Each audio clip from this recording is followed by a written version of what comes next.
Cet épisode de Travail et moi se joint au Podcaston.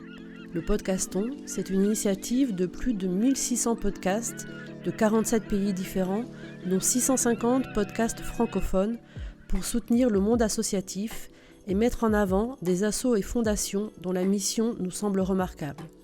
Dans cet épisode, je rencontre Annabelle Brouran, fondatrice de l'association Hope, qui aide les femmes pendant et après le cancer. Et pour illustrer tout ce que Hope apporte aux femmes, je reçois également Catel Maguet, que tu as déjà entendu dans le 3e épisode de Travail et moi.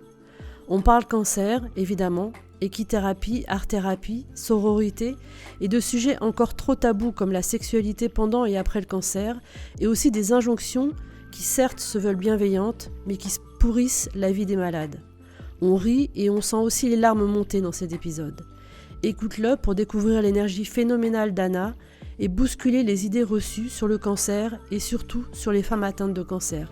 C'est parti!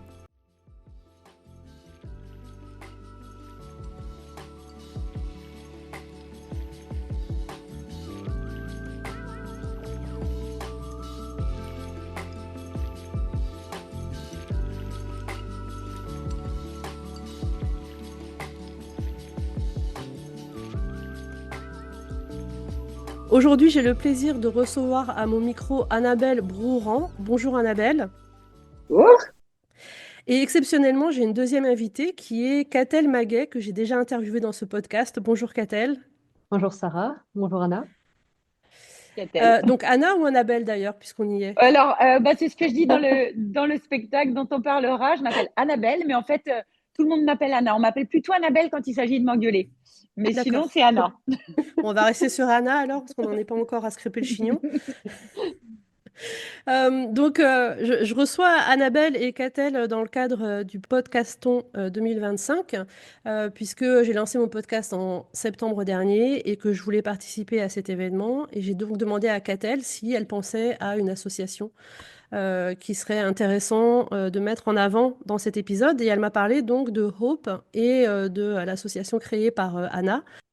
Et j'ai trouvé que c'était une super idée, d'autant que je me souvenais de ce que Catel avait dit après son passage chez Hope, en fait, pendant le stage, et que elle m'a beaucoup parlé des chevaux, et qu'ayant été moi-même cavalière, ça m'a évidemment encore plus parlé par rapport à la mission de l'association et ce qu'on pouvait faire avec l'équithérapie.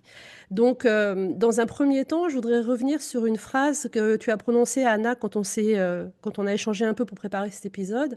À un moment, tu as dit « Tout ce que j'ai fait avant m'a conduite et me sert à ce que je fais aujourd'hui ». Et donc, est-ce que tu peux nous dire ce que tu fais aujourd'hui et nous présenter ton association? Alors, j'ai combien de temps? Non, Vas-y, je couperai si c'est trop long. Alors, aujourd'hui, je suis depuis 8 ans la directrice et cofondatrice de l'association Hope, qui signifie Hope Help Women by Painting and Equestrian Experience.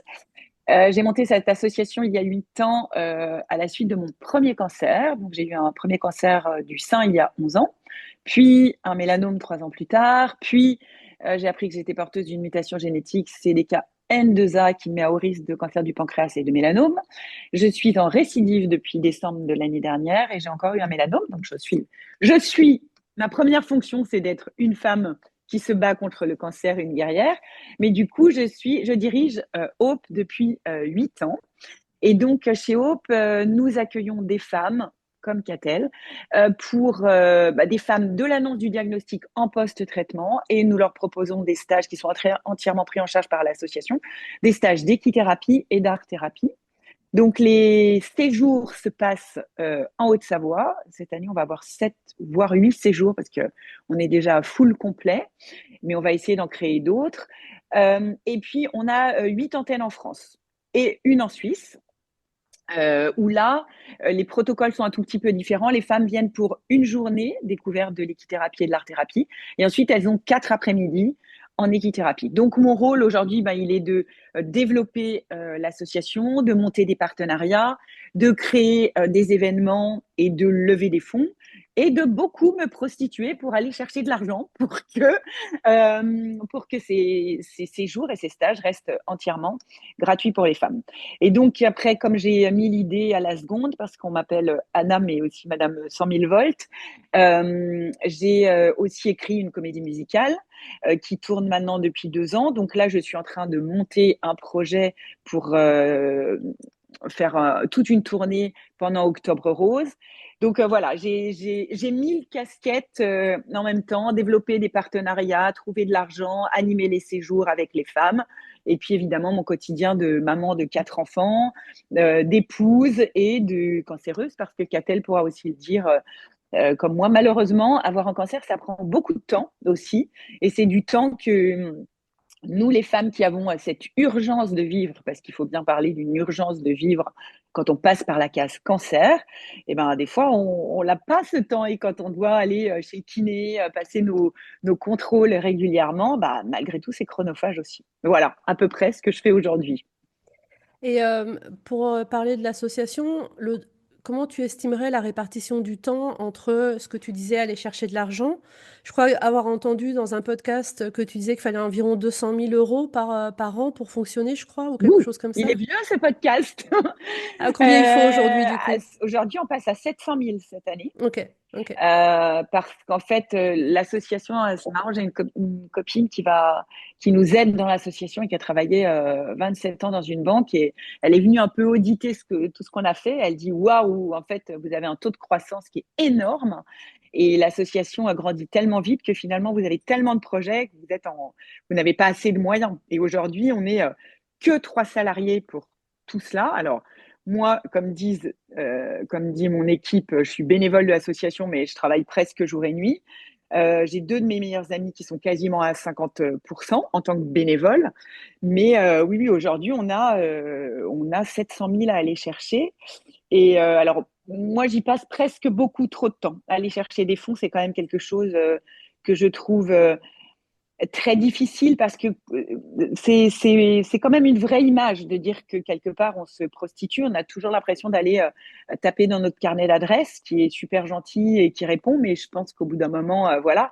Et je trouve que c'est la plus grosse difficulté qu'on a pour les associations d'aller lever des fonds. Et quand je vois des émissions comme Qui veut être mon associé où on arrive à lever des millions pour des startups, alors qu'on n'est pas capable de le faire pour des associations qui finalement vont permettre à la Sécu de sortir moins d'argent parce que des femmes qui passent chez Hope, eh ben, c'est peut-être moins de médicaments antidépresseurs, moins de récidives. Et donc, je trouve qu'on n'est pas assez supporté, nous, par l'État et qu'on devrait être beaucoup plus soutenu. Hmm. Quand l'épisode sera diffusé, donc le 21 mars, je crois que tu sortiras de 72 heures de levée de fonds, à peu près à ce moment-là. Exactement, on a une opération, on a 3 temps forts dans l'année. On a le Gala Hope qui est toujours au mois d'octobre. On a tous les événements Octobre Rose qui se déroulent pendant ce mois de sensibilisation au cancer du sein. Et on a au mois de mars, alors j'espère qu'on aura levé des fonds, mais c'est la 3e année consécutive qu'on fait 72 heures chrono pour Hope, qui a donc eu lieu du 11 au 13 mars, et là qui représente quasiment un quart de notre budget annuel. Et l'idée, c'est de faire de faire jouer le jeu à toute notre communauté, c'est-à-dire toutes les femmes qui sont passées chez Hope, montent des équipes, font appel à leur réseau.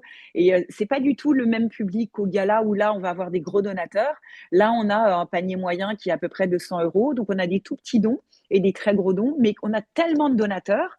La première année, c'était 1000 donateurs. La deuxième, c'était 1200. Aujourd'hui, je peux pas dire pour le mois de mars, mais c'est important. Et puis, ça donne aussi beaucoup de visibilité aussi à l'association, même si on commence à en avoir déjà pas mal. Mais c'est une importante levée de fonds, mais qui demande aussi beaucoup d'organisation. Là, on a eu près de 70 équipes qui ont joué le jeu, donc sur les États-Unis, le Canada, la Belgique, la France, la Suisse.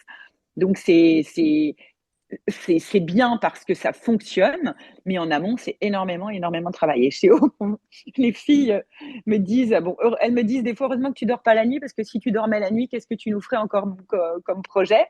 Mais globalement, des fois, on se dit, tiens, on va avoir des périodes creuses entre novembre et janvier. Et en fait, les projets fleurissent et puis on continue d'avancer. Donc, on est presque débordé tout le temps. Mais c'est génial. Et donc ça, c'est l'aspect de ton activité qui est en lien avec, le fonctionnement de l'association et est-ce que tu interviens aussi, durant les stages que vous créez du coup? Oui, alors c'est une de mes raisons de vivre quand même, c'est être présente dans les stages parce que j'anime l'atelier art-thérapie. Donc, parce que je suis aussi artiste peintre à mes heures, hein, je suis pas cotée, rien du tout, mais je vends aussi mon travail au profit de l'association. Donc, je suis contente. Juste avant Noël, j'ai vendu quand même une toile à 4 000 euros, donc c'est chouette et ça fait vivre l'association. Mais je participe à beaucoup d'ateliers parce que déjà, ce sont mes chevaux qui travaillent avec les femmes. Et puis, à chaque fois que je me prenais une tuile, je crée un nouvel atelier. Donc, j'ai créé des ateliers qui s'appellent Chante avec les chevaux, où on est au milieu d'un rond de longe avec des chevaux autour de nous. On a nos chevalets, nos paroles, un piano au milieu et on chante. On a des ateliers de danse avec les chevaux. Donc, je participe parce que d'après ce que j'ai entendu, mais peut-être qu'Atel le dira, je pense que je suis hyper active et comme j'ai beaucoup, beaucoup d'énergie, j'ai cette force, je pense, d'insuffler de l'énergie aux autres. Et je pense que voilà, il y a des femmes qui me disent, c'est dingue comme tu nous redonnes l'envie de faire des choses. Et c'est vrai que la maladie, alors il y a les traitements, tout ça, mais ne m'a jamais mis par terre. Et j'ai toujours eu cette énergie qui est restée bien présente avec des moments, voilà, des petits coups de barre. Et je pense que voilà, des fois, c'est comme si je leur mettais en intraveineuse un petit coup d'énergie. Et pour moi, c'est super important de participer. Et je suis quasiment là sur tous les séjours. OK. Et du coup, Catel, toi, qu'est-ce que tu avais eu comme activité pendant le séjour que tu avais passé avec Hope? À tout ce que Anna a décrit. Et en plus, on s'est fait une petite séance photo qui n'était pas du tout prévue. Ah, Euh, c'était génial. je pense que je suis aussi comme Anna, je pense qu'on est Ouais. tous les deux hyper actives. Et nos deux cerveaux ensemble, on s'est dit qu'on allait faire une série de photos avec l'idée de se mettre à nu justement pour récolter des fonds. Donc, j'ai fait l'atelier chant, j'ai fait la danse avec les chevaux qui était un moment extrêmement magique parce qu'on était au centre et les chevaux galopaient autour de nous. Donc, c'était vraiment euh, un moment en Très fait fort. très fort. Ouais, j'aurais pas même pas les mots pour décrire, mais c'est vrai qu'on était vraiment tout ensemble à danser et les chevaux autour de nous. Donc, il y a cette énergie-là.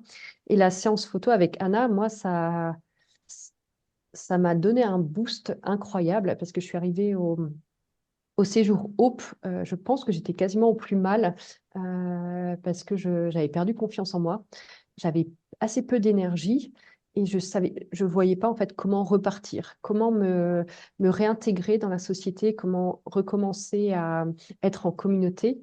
Et Hope m'a vraiment remis un pied à l'étrier. L'énergie du groupe, la sororité, être avec les femmes, être avec Anna, avec les chevaux, ça m'a complètement reboosté et ça m'a permis d'aller de l'avant et de reprendre des projets. Il y a souvent un avant et un après.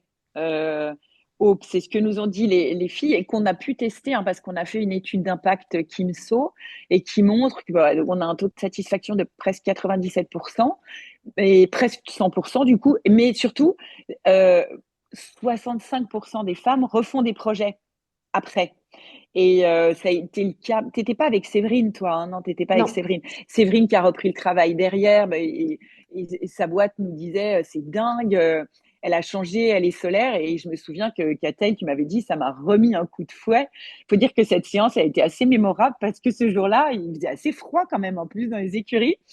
Et on s'est dit, je sais pas pourquoi, il y avait la photographe qui était là. On s'est dit, allez, on fait des photos à poil. Bon, moi, je les avais déjà faites parce que ça me faisait marrer de montrer mes cicatrices. Et je trouve que c'est aussi nous permettre de transgresser, de dépasser ces tabous autour de la maladie. Et on s'est vraiment, mais tellement marré dans cette séance photo. C'était un truc de dingue. Et les photos ont eu un impact de dingue sur LinkedIn quand même. Et on les réutilise régulièrement. Mais même nous, ça nous a galvanisé cette séance. On n'a fait que rigoler en fait. Et après, ouais, on avait une patate d'enfer. Et du coup, Catel, est-ce que tu peux, décrire parce que je sais que tu avais pratiqué l'équitation, donc tu connaissais déjà les chevaux, tu ouais. avais pas forcément l'appréhension que certaines personnes peuvent avoir par rapport à l'animal et du coup, qu'est-ce que ça t'a apporté, le travail avec les chevaux? Alors, oui, j'ai fait de l'équitation, mais ça remontait à mes années d'adolescence, donc c'était quand même extrêmement loin et extrêmement loin en fait de la pratique que j'aurais aujourd'hui. Et alors, je peux dire que normalement, j'ai pas peur des chevaux, mais j'ai travaillé avec Thor. Oui, le Et cheval de Thor, mon fils. Thor est très grand et a une tendance à mordre. Donc, la première séance que j'ai faite avec lui, il m'a promené littéralement dans toute la carrière. Il n'arrêtait pas de me mordre. Donc, c'était vraiment pour moi presque angoissant de me dire, mais je contrôle pas du tout la situation. Et ce qui était mon état intérieur, je pense que j'étais dans cet état de pas du tout centré, pas du tout dans le moment présent. Et la dernière séance qu'on a faite ensemble, il me suivait comme, voilà, sans un icône. En fait, il me suivait et on a passé un moment de communion extraordinaire. Donc, il y a eu cette connexion-là au cheval en plus et qui m'a permis aussi d'être beaucoup plus présente, de savoir vraiment où j'allais, parce que je pense que quand il me promenait, c'était lui qui dirigeait. Et à la fin et le séjour dure 5 jours, donc c'est un changement aussi extraordinaire aussi en si peu de temps. Et j'avais l'impression de savoir où j'allais et de m'être retrouvée moi-même, en fait, parce que je me suis vraiment perdue dans les 4 années de traitement. Mmh. Et pour revenir sur la séance photo, parce qu'en effet, moi, j'ai vu les photos, en tout cas celle de Catel, sur LinkedIn. Hem, vous l'avez fait un peu au débeauté, on va dire, pour rester dans le vocabulaire, Total. est-ce que c'était facile pour toutes les femmes présentes? Est-ce que certaines ont refusé? Comment toi, tu l'as vécu, Catel? Alors, ça s'est fait complètement. Je pense qu'on en a discuté pendant le repas du midi et du coup, on a fait cette séance toutes les deux. Et pour moi, c'était extrêmement dur parce que j'ai une stomie et je l'avais jamais montrée. Et autant j'en parle, autant la montrer et me mettre. Alors, on était à nu, on avait nos sous-vêtements. Voilà, ça montre rien. Voilà. L'idée, c'était pas de se dévoiler complètement, mais de montrer la stomie. Pour moi, j'ai eu un moment de je montre la stomie. Et après, comme disait Anna, on s'est tellement marré, on s'est prises toutes les deux au jeu. Claire, la photographe, a été incroyable. Les photos aussi étaient incroyables. Et je pense qu'il y avait on était dans notre bulle cet après-midi-là. Et ça m'a redonné confiance. En fait, je me suis jamais dit, je me suis jamais posé la question pourquoi on fait ça. Enfin, c'est venu naturellement. Et ça m'a permis de reprendre confiance aussi en mon corps et de l'accepter comme il est. Parce que j'avais quand même si la stomie, je l'avais acceptée, c'est quand même, la montrer était une étape supplémentaire et ça m'a aidé de façon incroyable. Ça m'a permis de gagner plusieurs années et je pense aussi plusieurs années de thérapie. OK. Et tu as évoqué la sororité, le fait d'être entre femmes, et cetera. Et qu'est-ce que ça apporte justement, ce sentiment de sororité et le fait que ce soit un environnement 100% féminin? Je pense que déjà, ce qui est rare, c'est que la plupart des associations s'occupent des patientes qui ont un cancer du sein. Et j'ai eu un cancer colorectal, donc il y a beaucoup d'associations auxquelles je ne peux pas participer. Et Hope a fait ce choix-là qui est génial, en fait, d'accepter toutes les femmes, quel que soit le type de cancer. Et finalement, on se retrouve, même si on n'a pas eu les mêmes types de traitements, finalement, on a vécu la même chose. On a des cicatrices qui sont différentes. Et pour moi aussi, de voir des cicatrices d'un cancer du sein que je n'avais pas forcément vu, ben, ça m'a rassurée sur mes propres cicatrices aussi.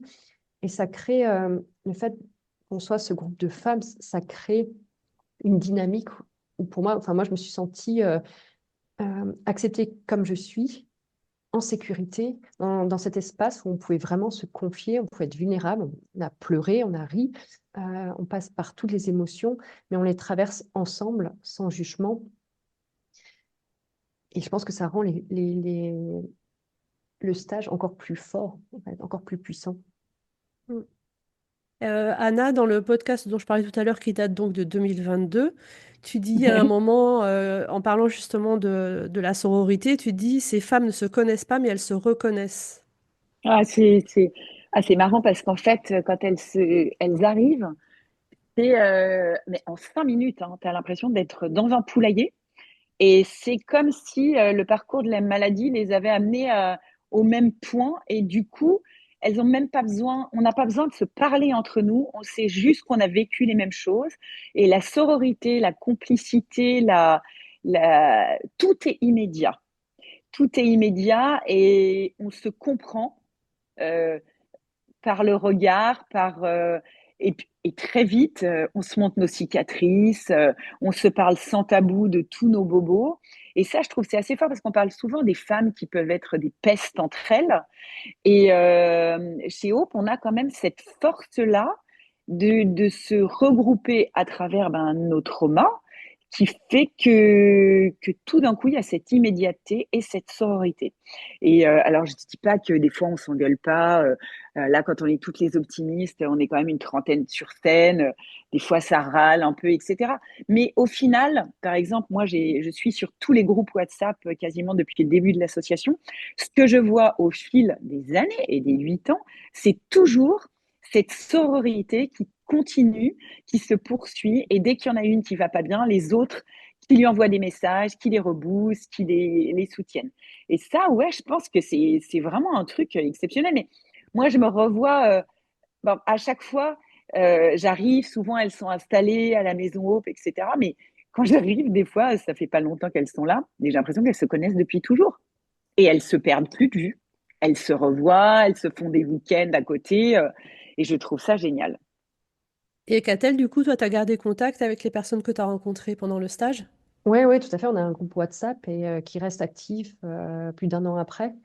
Et c'est exactement ce que dit Créana. Quand on a un petit coup de mou, je pense qu'on se reconnecte, euh, on se fait des câlins virtuels et on se remémore aussi des moments qu'on a vécus. Enfin, moi, quand j'ai un coup de mou, je regarde les vidéos qu'on a tournées avec Ouais. Claire euh, et c'est fantastique. Enfin, je me dis, ces moments-là sont ancrés en moi. Euh, et ouais, et ça reste gravé. Donc, je sais que je peux m'appuyer sur cette communauté Hope. Et du coup, toi, Anna, tu participes au stage et tu as dit aussi que tu avais créé plusieurs antennes en France et en Suisse, c'est ça? Oui, alors on a, là j'ai parlé 8 antennes parce que cette année on ouvre Toulouse et puis je ne sais plus laquelle, des fois ça va tellement vite que je suis plus tous les projets. On a 7 antennes en France, donc on a Nantes, Maison-Lafitte, Pertuis, une entre Lyon et Saint-Étienne, près de Biscarrosse, on ouvre Toulouse et une à Genève. Donc, dans les différentes antennes, les gens viennent vers nous en nous demandant comment ça se passe pour développer les antennes. Alors, les premières années, c'est pour ça que j'ai aussi un peu explosé en vol, c'est que les premières années, je finançais tout. Donc, je formais les gens. Enfin, l'équipe de Aube formait les gens, on allait faire les ouvertures d'antennes, on levait les fonds pour les antennes, on gérait les inscriptions, la communication, etc.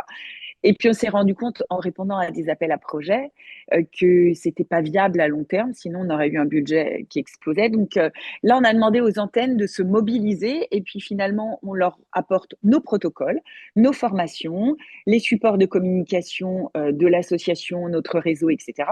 Mais on les invite à aller chercher leurs propres fonds en région pour monter leur antenne. Mais après, on gère tout le reste. Et donc, par antenne, il y a en général 3 journées, 3 sessions. Donc, 3 sessions, ça correspond à finalement 5 jours, une journée découverte et 4 après-midi. Il y a 3 sessions dans l'année. En général, on fait une petite pause au milieu d'hiver, sauf vers la région sauf les antennes de Pertuis et de Montpellier, parce que là, il fait un petit peu meilleur en plein hiver. Mais voilà. Et donc, il y a des femmes qui décident soit de venir faire des séjours, soit elles préfèrent rester à côté de chez elles et elles frappent à l'antenne qui est à côté de chez elles. Et notre objectif est d'avoir une antenne à moins de 100 km d'une femme malade dans notre développement final. Mais je dois dire que depuis l'ouverture des séjours, les séjours sont pris d'assaut pour plusieurs raisons. C'est que pour beaucoup de retours des femmes, c'est vraiment un accélérateur de guérison mentale, ces 5 jours. Et puis parce que ça leur permet de souvent quitter leur quotidien et d'être, comme le dit Catel, dans cette bulle où on leur demande rien et elles sont elles-mêmes. C'est-à-dire que là, on triche plus.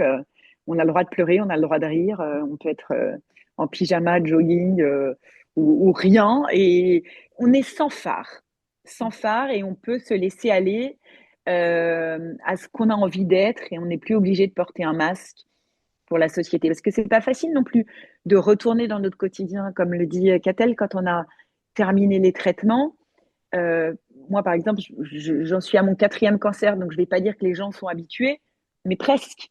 Donc, je me sens, même si je me sens soutenue, ça devient compliqué pour les gens qui nous soutiennent aussi, ben, de dire t'inquiète, ça va aller, voilà. Et puis finalement, ils peuvent pas non plus nous dire tout le temps dans le quotidien, mais ça va, est-ce que tu veux te reposer? Puis heureusement non plus qu'ils sont pas comme ça. Mais en même temps, des moments, on a quand même besoin de dire, bah là, tu vois, je suis fatiguée, et puis de pouvoir le dire à quelqu'un qui comprend ce par quoi on est passé. Ouais, ben aujourd'hui, je suis fatiguée, aujourd'hui, j'ai envie de rien, aujourd'hui, j'ai envie de chialer, parce que merde, c'est quand même pas rien ce que je vis, parce que moi, j'ai eu mon premier cancer, j'avais 44 ans. À 44 ans, avec une petite dernière qui avait 7 ans, plein de fois, je me suis dit, je serais peut-être pas au mariage de mes enfants. Plein de fois, je me suis dit, ma vie, elle va rebasculer. Euh, Noël l'année dernière, mon mari avait invité plein de monde pour faire la fête pour le 31. Je dis, mais tu crois que j'ai envie de faire la fête? Il me dit, mais tu vas encore pas, tu vas pas en plus te priver de tout ça. Je dis, oui, mais tu te rends pas compte. Vous riez, vous chantez, vous picolez, c'est ce que je raconte dans les spectacles. Mais moi, je suis pas là. Je suis pas du tout avec vous. Et donc, nos amies cancéreuses, bah, tout ça, elles le comprennent. Et c'est pour ça que se retrouver entre nous, bah voilà, ce 31 l'année dernière, j'étais même avec mes meilleures amies. Mais même si elles me soutiennent, bah souvent j'allais dans ma chambre enfermée et j'étais sur le groupe avec mes copines cancéreuses parce que c'est plus facile, parce qu'elles nous comprennent. Donc, euh, donc voilà. Et tu parlais du spectacle tout à l'heure. Comment est-ce que tu en es venu à créer ce spectacle et à quoi ça ressemble? Waouh. Alors, moi, je suis une grande insomniaque. Donc, au milieu de la nuit, je me lève et j'ai des flashs. J'ai des flashs de tableaux, de peinture. Mais quand j'ai commencé à tomber malade, j'ai eu des. Alors, quand je suis tombée malade, je me suis dit tous les trucs que je n'avais pas eu le temps de faire, je vais les faire. Donc, je me suis mise au piano, je me suis mise au chant. Et du coup, une nuit, je me suis levée, j'ai écrit une chanson qui s'appelle Le Crabe. Un matin, tu te réveilles, tu ne le sais pas encore, mais ta vie va changer. Donc, au milieu de la nuit, je me levais et j'écrivais des chansons. Donc, après, je me suis dit, tiens, on pourrait faire des ateliers d'écriture chez Hope. Donc, du coup, j'ai invité un groupe qui s'appelait Les Couturiers. On a créé des ateliers de chansons. Il y a des chansons qui sont nées. Et puis, j'ai eu d'autres chansons qui sont venues au milieu de la nuit. Et puis, je disais à Mélanie, ma copine avec qui on écrivait les chansons, oh là, on devrait monter une comédie musicale. Donc, toutes les filles m'ont dit, bon, t'es complètement folle. Je dis, ah, pourquoi je suis folle? Ça n'existe pas, une comédie musicale sur le cancer. Tiens, on va créer une comédie musicale. Donc, en 5 semaines, j'ai écrit le projet parce que de nouveau, j'avais un flash, j'avais tout dans la tête. Euh, à la suite de ça, Thierry Lhermitte, qui nous aide beaucoup sur l'association, on va le voir avec mes enfants au Festival d'Avignon. Il me dit, ah bah tiens, viens manger avec nous. Il y a Guilla Braoudé et Patrick Braoudé. Je rencontre Guilla Braoudé, qui est scénariste, réalisatrice. On s'échange nos projets. Je dis, ben voilà, moi, je vais écrire un spectacle et je veux qu'il tourne. Il me dit, ah ouais, bon, moi aussi, j'ai eu un cancer. Voilà, ben allez, banco, pourquoi pas faire la mise en scène. Donc, elle vient en premier week-end en Haute-Savoie. Elle a failli louper la station de train parce que dans le train, je lui envoie un message. Je lui dis, au fait, elles sont pas 25, pas 20, elles sont 30. Waouh, punaise, elle s'est dit, dans quoi je m'embarque? Et donc, le projet, il est né comme ça. J'ai écrit le truc et en fait, moi, je pense que j'ai quand même une force, c'est quand je décide de faire quelque chose, la possibilité de ne pas pouvoir faire le truc ne me vient même pas à l'esprit. Je ne sais pas pourquoi. J'ai pas peur de l'échec ou quoi que ce soit. Je me dis, si je dis que je vais faire un truc, je le fais. Et en général, je pense que j'ai un pouvoir de persuasion qui fait que je vais jusqu'au bout des choses. Donc le spectacle est né comme ça. Donc c'était un énorme défi pour Guilla et pour Mélanie qui a coaché tout le monde d'apprendre à faire chanter les filles. Donc au début on a fait une chorale, puis après on a monté la comédie musicale, mais on chante, on danse, on est sur scène pendant 1 heure. Donc ce spectacle, il raconte la vie de plusieurs personnages, mais le personnage principal, c'est Anna Hope, mais il est sous forme de tableau, avec des chansons, des tableaux subversifs, qui brise les tabous et qui dit ben, j'ai un cancer, mais t'inquiète, je suis pas contagieuse. Donc on a plein de chansons comme ça. Et ils racontent nos parcours de malades, ils nous racontent nos parcours de soins, comme parfois on s'est fait maltraiter par les médecins. Ils racontent nos parcours de mère à travers la maladie. Les mecs s'en prennent un peu plein la gueule et pour cause. Quand on passe par la case cancer, on reste des mamans, des mères, des épouses, et malgré tout, notre quotidien, il ne change pas beaucoup, alors que de temps en temps, il devrait être un peu adapté. Et c'est tout ça que raconte le spectacle. Et là, on voit depuis quelques mois un engouement autour du spectacle, puisque là, on a joué à Lyon, mais à guichet fermé, c'était un truc de fou. 400 personnes dans la salle, on aurait pu remplir une deuxième salle, et là, plein de demandes qui arrivent un peu de partout. Donc, on va organiser, enfin, on a déjà une dizaine de dates, mais j'aimerais presque qu'on joue un jour sur 2 ou sur 3, tout le mois d'octobre, en tournée pour Octobre Rose. Donc, moi, j'essaye de monter des partenariats avec des mairies qui nous disent, ben voilà, on vous prête la salle. Comme ça, ça nous permet, de lever des fonds pour l'association et pour permettre d'accueillir d'autres femmes lors des séjours. Mais il y a aussi des femmes qui peuvent intégrer le spectacle et la comédie musicale du moment qu'elles en ont envie, qu'elles ont de la disponibilité et qu'elles ont surtout la niaque, parce qu'il faut quand même apprendre 1 heure de spectacle. Et puis voilà, mais c'est extraordinaire quand on se retrouve sur scène. Et il y a des femmes qui me disent, mais tu m'aurais dit un jour que j'allais monter sur scène, prendre le micro, raconter mon parcours, chanter, danser devant une salle de 400 personnes. Elles disent, mais jamais on aurait fait ça. Donc, que ce soit le cheval ou l'art, pour toutes, c'est vraiment une manière de sortir de leur zone de confort. Et quand elles se disent qu'elles sont capables de sortir de leur zone de confort, ça leur permet d'affronter d'autres choses. La peur de la mort, la peur de la récidive. La peur, c'est un mot global. Donc, quand on est sur scène et qu'on a peur, mais qu'on arrive à dépasser cette peur, ben peut-être que ça nous donne des outils pour affronter d'autres peurs qu'on rencontre dans la maladie. Donc les femmes qui sont sur scène avec toi, c'est toutes des personnes qui ont vécu un cancer. Qui sont toutes en traitement, en récidive, en rémission. Bah, cette année, on était quand même sur 30, on était 6 en récidive. Donc, moi, je sais que quand je suis montée sur la scène du Théâtre du Splendide au mois de mars, ben, j'avais dit à ma radiothérapeute, je pourrais pas être là ce jour-là parce que je dois être sur scène. Et comme voilà, je chante tout le spectacle, voilà. Mais il y en a qui ont des traitements incurables, elles auront des traitements toute leur vie. Donc voilà, ouais, on est toutes, sauf la psy, qui est là pour récupérer quand ça pleure, parce que c'est vraiment de l'art-thérapie. Hein. Moi, il y a des chansons encore, genre la chanson Résilience que j'ai écrite après mon mélanome. Quand je suis sur scène, j'ai beaucoup de mal encore à ne pas pleurer quand je la chante.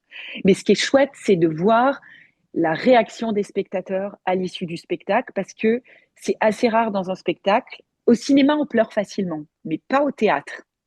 Et là, les gens chialent vraiment. Alors, c'est les montagnes russes, hein, on rit, on pleure, etc. Mais de voir des gens qui viennent nous serrer dans leurs bras à la sortie en nous disant merci, mais qu'est-ce que j'ai pleuré. Voilà, donc c'est très touchant. Et puis, il y a des maris qui nous disent bah, merci, je ne savais pas que je faisais tout ça avec ma femme. Des médecins qui me disent pourquoi vous n'allez pas les jouer dans les hôpitaux, on ne se rend pas compte à quel point on maltraite les femmes.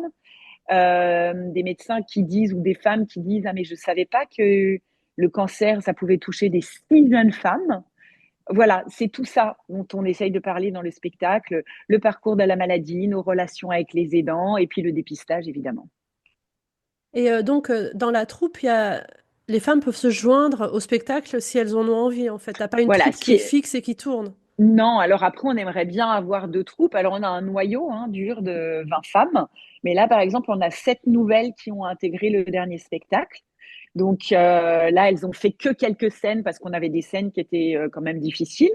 Elles sont venues voir le spectacle, elles ont appris le spectacle. Et après, l'idée, c'est qu'on soit toutes interchangeables. Et par exemple, pendant la tournée, je me rends bien compte qu'il n'y en a pas 30 qui vont pouvoir ne pas bosser pendant un mois. Donc, on va se dispatcher les dates et c'est ça qui est fort, c'est de voir à chaque fois des personnalités différentes et puis le stress de nouveau sortir de sa zone de confort parce que je prends le rôle d'une autre. Mais ce qu'on ressent vraiment dans le spectacle, c'est vraiment dans les tableaux qu'on a, c'est paf, ce bloc et cette sororité, cet impact et ce bloc, cette force qu'on a tout ensemble en fait. Je dis à un moment dans le spectacle, nous sommes toutes des je et nous sommes toutes un nous, réunis par une histoire commune, celle de la maladie, mais aussi de la résilience, de la souffrance et des larmes. Donc, et de la sororité. Et en fait, vraiment, on est comme si on était plein de je, mais qu'en nous toutes, on forme un nous et une force avec ce nous qui peut déplacer des montagnes. Et du coup, pour parler du coup sans tabou, il y a deux choses que je voulais aborder. C'est tu dis dans le spectacle, les hommes s'en prennent plein la tête. Et on sait, on connaît les statistiques de séparation des couples quand la femme a une maladie grave, et en particulier un cancer, versus dans le cas où c'est l'homme qui est malade. Et en fait, la femme a 6 fois plus de chances de se retrouver seule pendant une maladie grave, et en particulier un cancer qu'un homme. Si l'homme est malade, la femme reste, et si la femme est malade, l'homme Ah s'en ouais. va. Ouais, la statistique est assez forte. Et l'autre point que je voulais aborder, c'est du coup, depuis le temps que Hope existe, il y a forcément, enfin, j'imagine qu'il y a des femmes que tu as rencontrées qui sont décédées depuis, y compris Oui. peut-être des femmes qui ont participé au spectacle ou je sais pas. Et du coup, Mm. comment en tout cas, autour du spectacle, qu'est-ce que tu fais de cet aspect-là, en fait, du fait qu'il y a des femmes qui ont décédé depuis le début de la fondation? Alors, ben, c'est la question qu'ont posée mes meilleurs amis il n'y a pas très longtemps, en me disant, c'est pas évident quand même de vivre dans ce milieu où tu es constamment rattaché à la maladie. Et par exemple, là, j'ai ma co-singer qui part. Donc, ça sera son dernier spectacle le 29 mars, mais elle part pas pour des raisons de je ne veux plus chanter avec vous. Elle dit c'est trop difficile pour moi d'apprendre les récidives. Elle a perdu sa maman d'un cancer.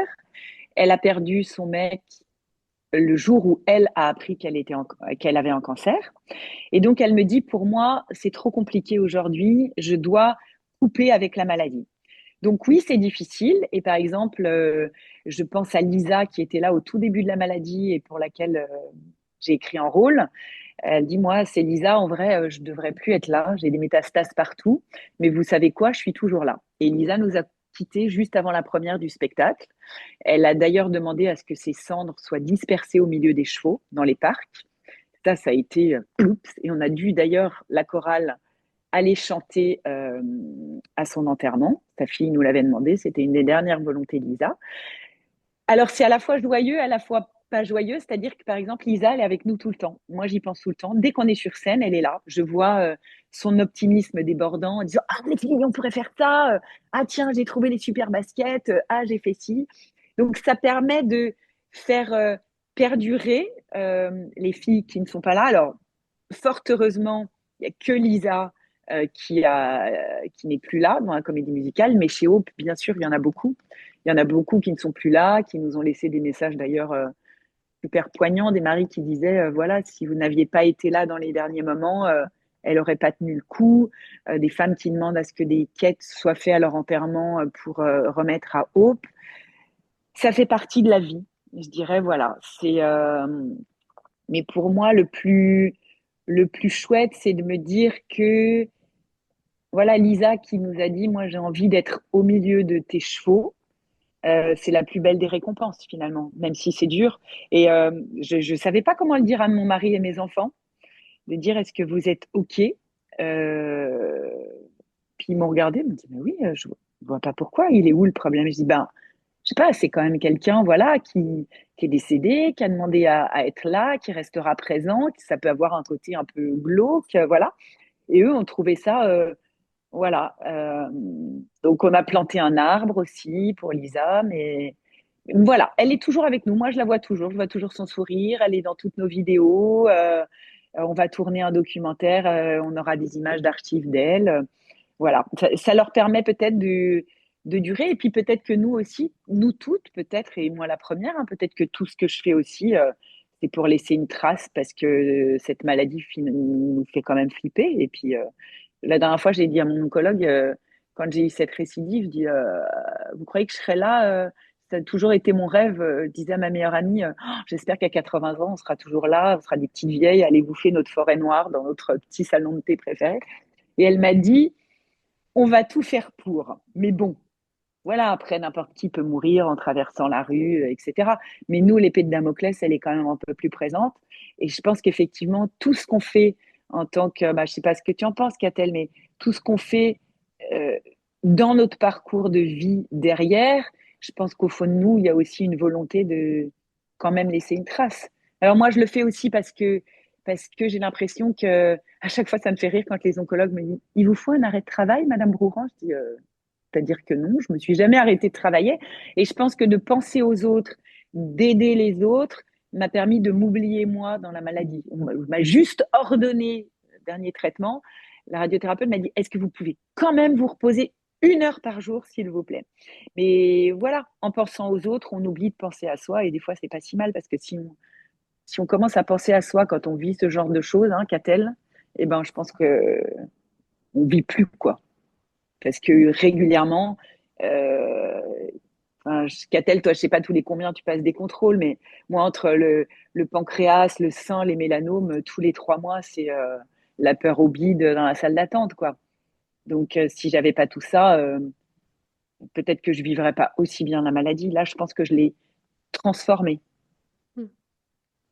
Ouais, je vis la même chose en fait. Moi, alors je travaillais pas officiellement, mais j'ai commencé le volontariat vraiment quasiment à temps plein pendant les traitements, entre les opérations surtout. Et, et, et oui, moi, ce que je dis, c'est que aider les autres m'aide autant.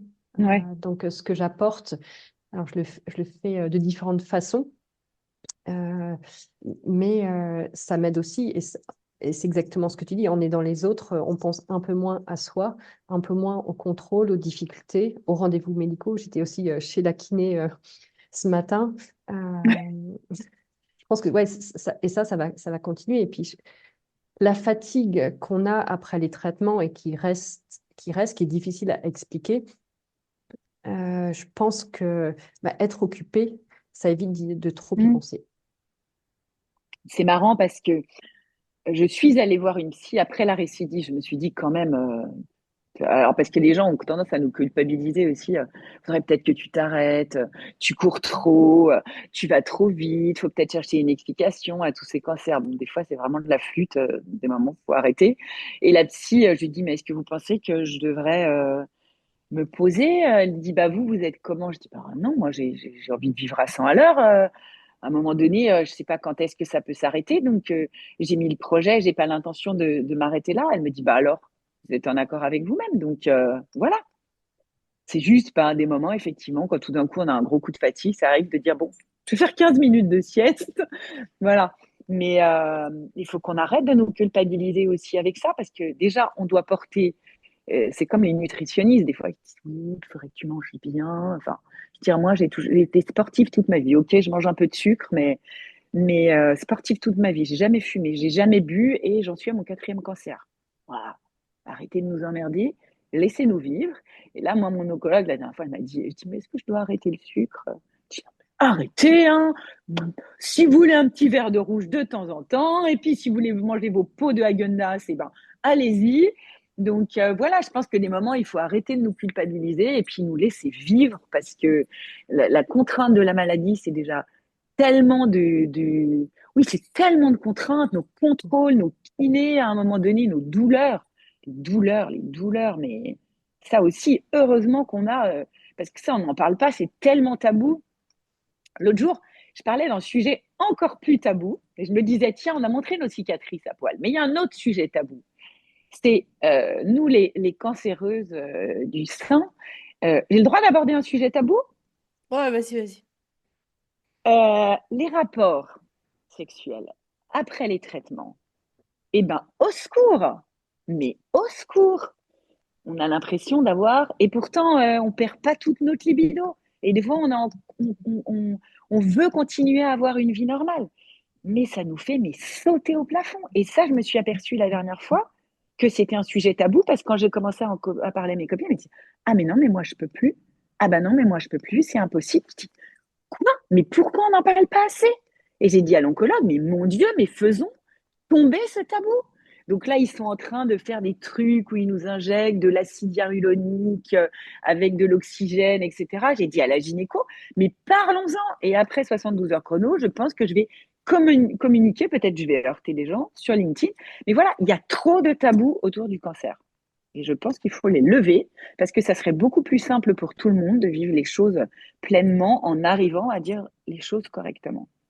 Et c'est exactement la même chose en fait pour les cancers colorectaux. Mais oui, Et je pense qu'en beaucoup de cancers, en fait, avec la ménopause forcée, enfin, que ce soit par des médicaments ou à cause de la radiothérapie, avoir une stomie, ça n'aide pas non plus. Et on ne propose pas grand-chose parce que finalement, bah oui, c'est l'après-cancer géré. ouais. Et, Mm. et c'est aussi difficile pour le couple. Et Ouais. on n'en parle pas suffisamment. Dans la statistique, dans la statistique que j'ai donnée tout à l'heure sur le fait que les femmes avaient 6 fois plus de chances d'être quittées quand elles étaient malades, en particulier d'un cancer, il y avait tout un focus qui était fait justement sur les cancers de la femme, les cancers gynécologiques, et en particulier l'ablation du sein. Et en gros, le résultat de l'enquête, c'est que bah, les hommes partent parce que la Mm. question des rapports sexuels se pose en fait. Mm. Donc c'est vraiment le sujet tabou dont on ne Complètement. parle pas, alors que c'est au cœur du truc, quoi. C'est pour ça que moi, la première fois que j'ai fait cette exposition qui s'appelle Cicatrices, bah pareil, c'est sorti d'une nuit de ma tête et dit ah, pourquoi on pose pas avec nos cicatrices? Parce que moi, j'avais fait une reconstruction que j'ai jamais supportée, mais finalement, cette reconstruction m'a peut-être sauvé la vie. C'est quand j'ai décidé d'enlever ma prothèse que je me suis aperçue que j'avais une récidive. Mais c'était bizarre parce qu'il y a beaucoup de femmes pour qui l'ablation du sein était problématique. Et moi, je me suis sentie presque comme une guerrière avec cette ablation du sein et ce côté, je monte ma cicatrice. Et les femmes que j'ai fait poser à travers cette exposition m'ont dit, ah, en fait, je me suis vue avec cette cicatrice et avec cette ablation du sein, mais je me suis vue belle. Et elles ne se voyaient pas comme ça. Et ça les a aidées à surmonter tout ça et à surmonter l'épreuve de l'ablation, celles pour qui ça faisait perdre ça leur faisait perdre de leur féminité. Moi, j'ai eu l'impression que ça m'a donné, je me suis sentie vachement plus sexistant, c'est bizarre, hein, mais c'est une manière d'appréhender. De toute façon, j'aimais pas avoir des gros seins. Quand j'étais enceinte, j'aimais pas ressembler à une vache laitière. Donc, ça, pour moi, ça n'a pas été une difficulté. Ça n'a pas été une difficulté. La difficulté a plutôt été de supporter la prothèse que je n'aurais jamais dû mettre, la douleur liée à la prothèse, parce que ça fait 10 ans que j'ai eu mal. Là, je l'ai enlevée, j'ai toujours mal. La mobilité du bras, etc. Enfin, ça, c'est des sujets, voilà, aussi dont on parle pas assez, mais voilà. Mais oui, moi, il y a des femmes qui m'ont raconté que à l'annonce des résultats, devant le médecin, leur mec se disait, ah ben non, mais moi, je vais pas tenir le coup, hein. Salut, game over. Et je me suis dit, ah ouais, quand même. Donc voilà. Donc voilà. Alors tous les hommes ne sont pas comme ça. Il y a quand même beaucoup d'hommes sur qui on peut compter. Moi, le mien, il est toujours avec moi. On va fêter bientôt nos 30 ans. Ça n'a pas été des moments faciles. Effectivement, parce que le cancer dans le couple, c'est compliqué. C'est compliqué pour toutes ces raisons. C'est compliqué parce que on a des changements hormonaux, donc effectivement, on peut avoir des périodes où on est tempétueuse. C'était compliqué parce que malgré tout, le quotidien est là et que nous, on aimerait des moments que les gens comprennent que nous, c'est plus un vrai quotidien. Euh, et puis voilà, mais après, quand on surmonte ces épreuves, je pense que c'est comme tous les traumas, ça nous donne une force et on est encore plus liés. On est plus liés. Et dans le couple, c'est aussi quand on a traversé tout ça. Je sais que nous, on a eu 4 enfants, un avortement thérapeutique, 4 cancers. Bon, ben voilà, je pense qu'on est aujourd'hui un couple solide parce qu'on s'en est un peu pris, on a dû affronter des épreuves qui étaient quand même pas simples pour un couple.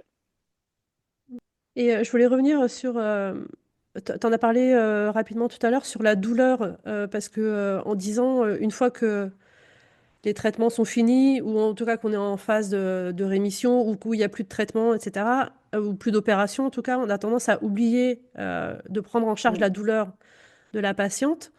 Et ce que je voulais savoir, c'est une question qui est assez spécifique, parce que c'est un truc qui me trotte dans la tête, donc voilà. C'est Quel est le rôle justement de l'équithérapie par rapport spécifiquement à la douleur? C'est-à-dire, je comprends l'aspect psychologique, ce que décrivait très bien Catel tout à l'heure, la sensation d'avoir été menée par le cheval et à la fin la sensation que c'était elle qui menait le cheval, etc. Et est-ce que sur l'aspect vraiment physique et physiologique de la douleur, il se passe aussi quelque Ouais, chose ou pas du tout? ouais, c'est une super bonne question. C'est, tu vois, là, moi, j'avais pas pu remonter à cheval depuis 4 mois parce que trop de douleurs. Pourtant, je suis hyper sportive. Je fais 1 heure de cardio tous les jours minimum. Mais quand je me lève le matin, j'ai l'impression d'avoir 80 ans.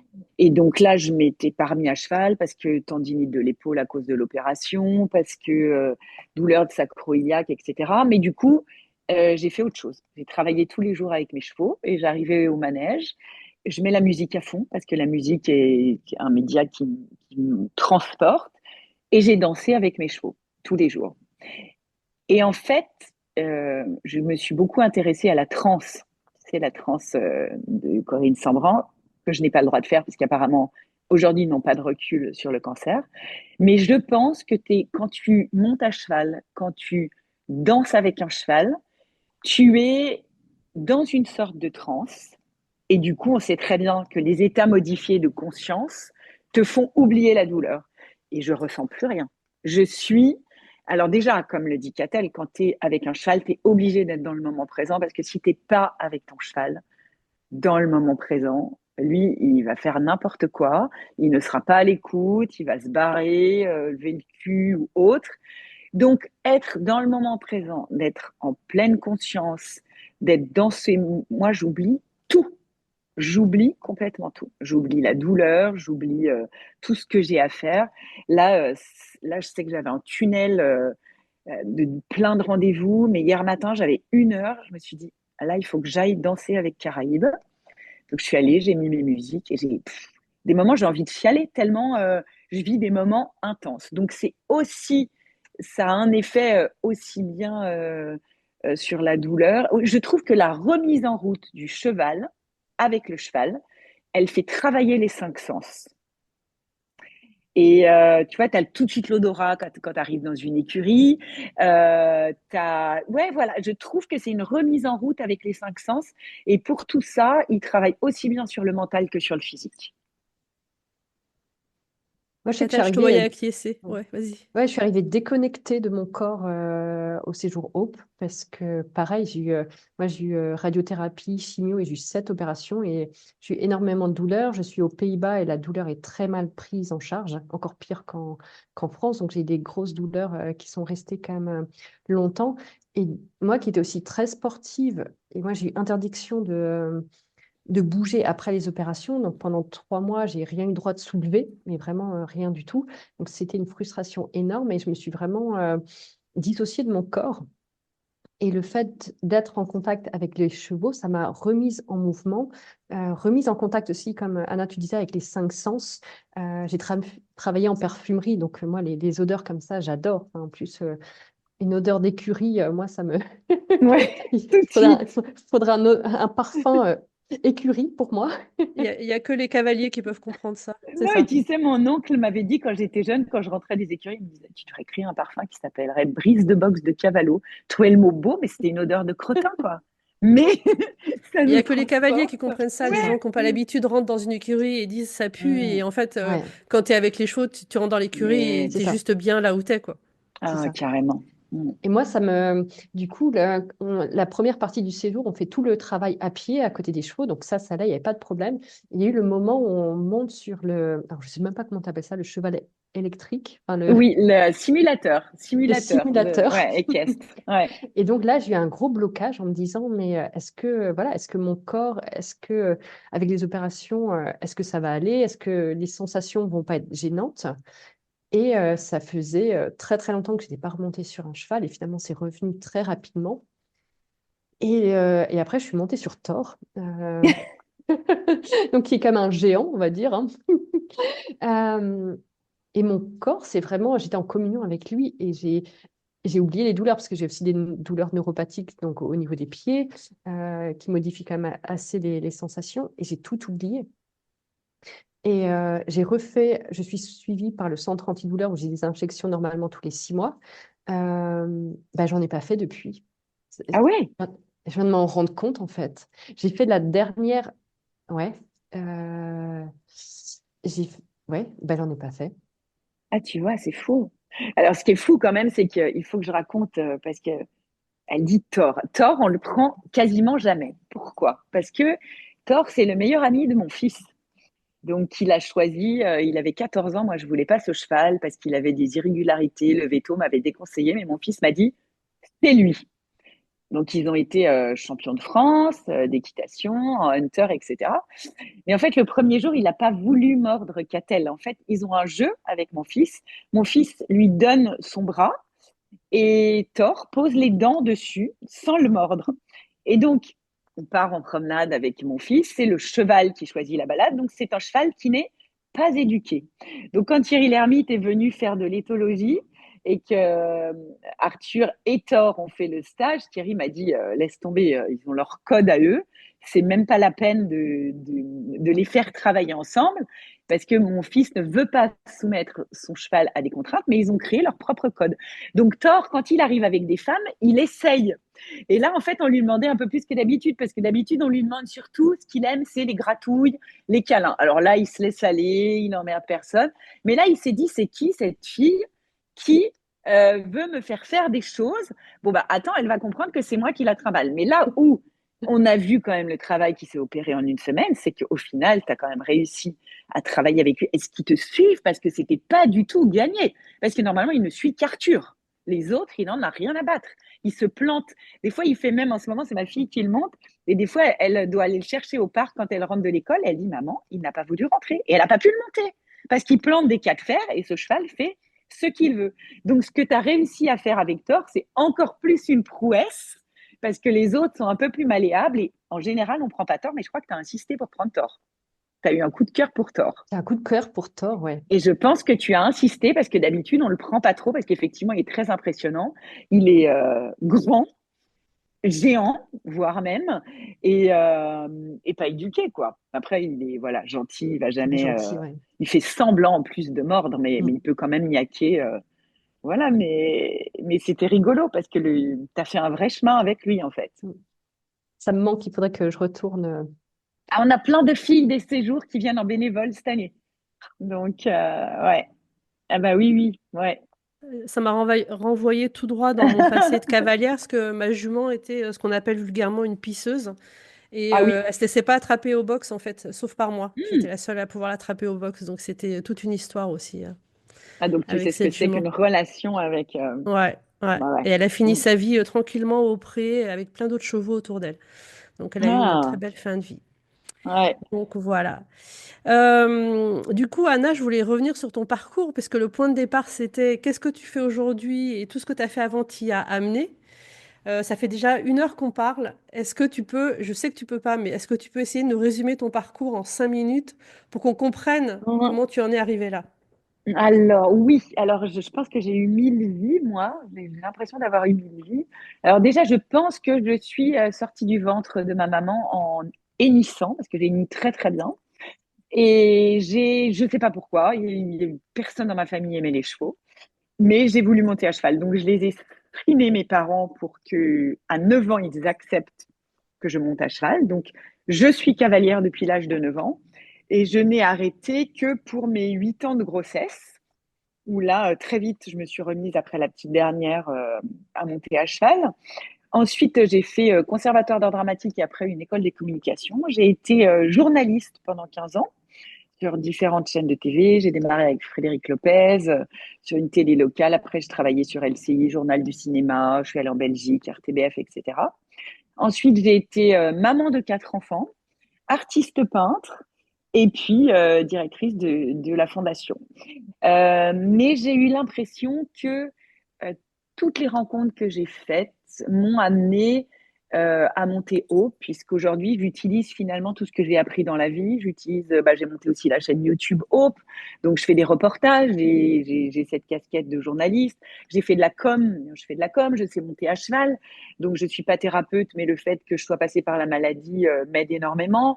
J'ai rencontré mon mari, lui, il avait 21 ans, j'avais 26 ans, et qui a monté comme une boîte, une très grosse entreprise qui fait qu'aujourd'hui, j'ai la possibilité d'être non salarié de l'association et qui me permet de faire vivre l'association, qui a aussi réalisé mon rêve de petite fille, puisqu'en fait, quand on a habité en Haute-Savoie, le lieu qui est aujourd'hui le siège de Hope, c'était un lieu qui me faisait rêver petite. En fait, je passais devant ce château de Nédan, à Saint-Cergue, avec ma meilleure amie, on avait des poneys qui ne nous appartenaient pas, parce qu'en fait, comme mes parents n'avaient pas les moyens, j'allais voir tous les paysans du coin, en leur demandant si c'était possible de leur emprunter leur poney. Donc finalement, je gérais 5 poneys dans des parcs qui ne m'appartenaient pas et je faisais monter mes copines. Et on passait devant ces écuries et j'avais dit un jour, c'est mon rêve de racheter des écuries comme ça. Et mon mari m'avait dit, on ira certainement dans la région lyonnaise, ça sera plus accessible financièrement, etc. Et puis on a habité à Paris, Belgique. Et mon mari me dit à 20 ans, je vais monter une boîte à Genève, donc on déménage en Haute-Savoie. Et puis, je passe devant ce château parce qu'on achète une maison pas très loin. Et je dis, oh là là, je crois qu'il est abandonné. Et il me dit, ah bon. Puis en fait, il y avait un promoteur immobilier qui voulait tout casser, faire des maisons de retraite, des trucs moches aussi. Et nous, on est allé voir la mairie en disant, voilà, on voudrait monter des écuries. Donc, ça a été des discussions interminables pour obtenir le permis de construire. J'obtiens le permis de construire des écuries et paf, j'apprends que j'ai un cancer. Et là, je me suis dit, bon, il n'y a pas de hasard. Si finalement, si mon rêve de petite fille, tout d'un coup, cette maladie vient me stopper, non, elle va pas me stopper, je vais en faire quelque chose. Et c'est comme ça que l'idée de monter Hope est venue. Et quand on se retrouve aux écuries ou au château de Nédan, il y a comme une énergie particulière. Et il y a plein de femmes qui me disent, ah, c'est bizarre, c'est comme si on arrivait, comme si on était hors du temps ici. Et voilà, je me dis que tous les métiers que j'ai faits m'ont permis de, aujourd'hui, porter toutes ces casquettes dans l'association. Je suis une passionnée de cinéma aussi. J'espère faire un film de tout ça parce qu'il y a tellement de belles histoires à raconter et nos parcours à toutes, ils sont tellement singuliers et en même temps communs, mais cette force qu'il en ressort.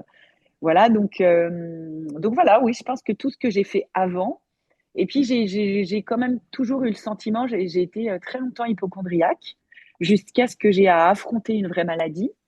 Et bizarrement, je suis plus du tout hypochondriaque, comme si le fait d'affronter une vraie maladie m'avait calmée sur toutes mes angoisses, sur toutes les crises d'angoisse que je pouvais faire, etc. Donc voilà, comme si c'était un point de convergence et que j'avais eu une mission de vie. Alors, je suis pas du tout croyante, hein. Je crois en des rencontres et des énergies. Et voilà, je crois que Hope, c'est mon chemin de vie. Ce qui est intéressant, c'est que toutes les personnes que j'interviewe dans ce podcast racontent leur parcours professionnel. Et dans tous les cas, enfin dans toutes les personnes que j'ai interviewées jusqu'à maintenant, on se rend compte que ce qu'elles font aujourd'hui, c'est en fait quelque chose qui avait commencé à germer alors qu'elles étaient enfants ou étudiantes, enfin jeunes adultes, etc. Et que, en fait, elles font comme un retour aux sources dans l'activité qu'elles créent Ouais. à ce moment-là. Et toi, tu as commencé par l'équitation, tu as fait le conservatoire, donc il y avait déjà ce côté aussi spectacle qui était Oui, en toi. Finalement, complètement. l'équitation était Ouais, déjà là aussi. ouais. C'est aussi un retour aux sources finalement de Ah, choses mais qui t'attiraient plus complètement. jeune, quoi. Complètement, c'est ce que m'a dit ma belle-mère la dernière fois. Elle dit, tu te rends compte finalement, avec Hope, tu réunis tous tes rêves. Parce que là, par exemple, au Cirque Borman, au gala cette année, on avait un cheval sur scène, et donc j'avais tout. Le chant, la danse, le spectacle, et puis toutes ces femmes autour de moi et le cheval. Et c'était un truc de dingue. Et on va jouer l'année prochaine chez Bartabas, à l'Académie équestre de Versailles, le spectacle. Mais me dire que je vais aller jouer là-bas le spectacle et que l'Académie équestre, un rêve quoi, de petite fille, de permettre euh, à travers la maladie, me rendre compte que je réalise finalement mes rêves, c'est un truc de fou. C'est un truc de fou. Et pas toute seule. Pas toute seule. Mm. entourée de toute mon équipe, de toutes ces femmes qui vivent un rêve aussi. Hein. Parfois, il y en a qui me disent, mais là, les nouvelles qui sont montées sur scène à Lyon, elles m'ont dit, ah, c'était un truc de dingue de vivre ça. Je dis, bah ouais, c'est un truc de dingue. Mm. Avant que je te pose la dernière question que je pose à tous mes invités, Catel, est-ce que tu as quelque chose que tu veux ajouter ou que tu veux dire? J'ai oublié de préciser que tu portes aujourd'hui le blouson avec le La doudoune. logo de Hope. Mais est-ce qu'il y a quelque chose que tu veux ajouter? Bah, pour moi, en fait, c'est Hope, oui, c'est Anna, mais c'est tous les volontaires, toutes les femmes qui sont passées. Et c'est important aussi pour moi, quand tu m'as demandé aussi s'il y avait une association que je souhaitais aider, et c'est vraiment, enfin, j'ai même pas réfléchi, en fait, c'est vraiment Hope qui est venu en premier, et c'est ça, tout le travail, tout l'investissement qui est fait, c'est pour aider d'autres femmes. Et en même temps, quand on aide d'autres femmes, en fait, on aide aussi la société. Enfin, c'est ce que disait Anna, c'est aussi pour les femmes d'avoir des rêves, de reprendre un semblant, alors je sais pas comment dire, est-ce que c'est un semblant de vie ou alors une nouvelle vie, plutôt une nouvelle vie Mm. après le cancer ou pendant le cancer quand ça nous tombe dessus. Et ouais, je pense que c'est important de soutenir Hope. Ok, merci beaucoup. Et donc, Anna, la dernière question que je pose à tous mes invités à la fin de l'épisode, c'est et si c'était à refaire? Ah oui, je referai tout, oui, bien sûr. Alors, mon mari, il y a une copine m'a posé la même question. Il y a avant ma récidive, avant le mélanome. Et mon mari m'a dit oui, mais c'est parce que tes cancers étaient pas énormes. Et puis en fait, j'en ai eu deux autres derrière. Et je pense que je referais tout pareil. Et quelque part, il y a beaucoup de filles dans l'association qui disent le cancer est un cadeau mal emballé, mais un cadeau quand même, parce que ça leur permet d'ouvrir des yeux sur beaucoup de choses. Et moi, oui, je vis un truc de dingue. L'année dernière, mes enfants m'ont dit, tu vas te calmer ou un petit peu. Et j'ai dit oui, je vais essayer. En fait, par exemple, là, cette année, ma fille va quitter la maison, c'est la petite dernière. Je m'étais dit, bon, bah, je vais profiter à fond et tout. Puis elle m'a dit, maman, de toute façon, tu n'y arriveras pas. Tu aimes trop ce que tu fais. Et c'est ce que je disais encore à ma meilleure amie hier. J'ai dit, je crois que j'aime trop ce que je fais. J'adore mon job. Et j'essaye de dire à mes enfants, trouvez-vous vraiment un truc qui fait que vous êtes content de vous lever le matin. Moi, j'ai pas l'impression de travailler. Il y a des moments où j'ai tout d'un coup des petits moments de désespoir, où il faut lever des fonds, où voilà. Mais en fait, globalement, dans mon quotidien, je m'amuse. Je m'amuse vraiment. Et si c'était à refaire, je referais tout pareil, même les claques, malheureusement. On va finir sur ces mots. Ben, merci beaucoup, Anna, pour ton temps et merci beaucoup, Catel, de m'avoir mis en relation avec Anna, du coup. Merci à toutes les deux. Et puis, Catel, on va te voir bientôt, j'espère. Ouais, il faut que je vienne vous voir. Il faut que j'aille faire Ouais, un câlin à Thor. Et ouais, bientôt il sur scène faut, c'est aussi, ça. Catel, ou pas? Ben, on Alors, essaye. je m'étais forcément, enfin moi, le chant, enfin voilà. Sarah me connaît. On a eu pendant un bref moment la même prof de chant. Ah ouais. Donc, ouais, non, on en avait parlé pendant le stage, mais c'est vrai que mon emploi du temps et le fait que je sois à Amsterdam était un peu compliqué. Mais Ouais, là, je vous ai vu sur scène et c'est vrai que ouais. ça me, ça m'intéresserait énormément. Enfin, moi, c'est un truc que je kifferais, c'est clair. Donc, Eh ben, allez. ah ouais, je sais, où est-ce que je signe et tu me donnes les dates et j'arrange mon emploi du temps et la Bah scène, ouais. j'adore. La scène, j'adore aussi. Et chanter, je kiffe. Bah oui, c'est un truc de dingue. Faut venir faire la tournée. Ah ouais. Faut venir faire la tournée. On va partir pendant un mois. Ça va être sympa quand même. Ouais. Ouais. Donc voilà, affaire à Voilà. suivre. Ouais, affaire à suivre, on donnera des nouvelles Et puis au peut-être que fur et à la tournée mesure. va passer par Amsterdam Ça serait trop Oula, bien. on ne sait pas encore, on ou La réfléchit. Haye. Ouais. Avec grand Ok. plaisir. Bon bah merci beaucoup. Merci beaucoup, Anna. Merci beaucoup, Catel. Merci. À très bientôt. Voilà, j'espère que cet épisode t'a plu. Laisse-moi un commentaire, envoie-moi un email, dis-moi ce que t'en penses. Et à bientôt!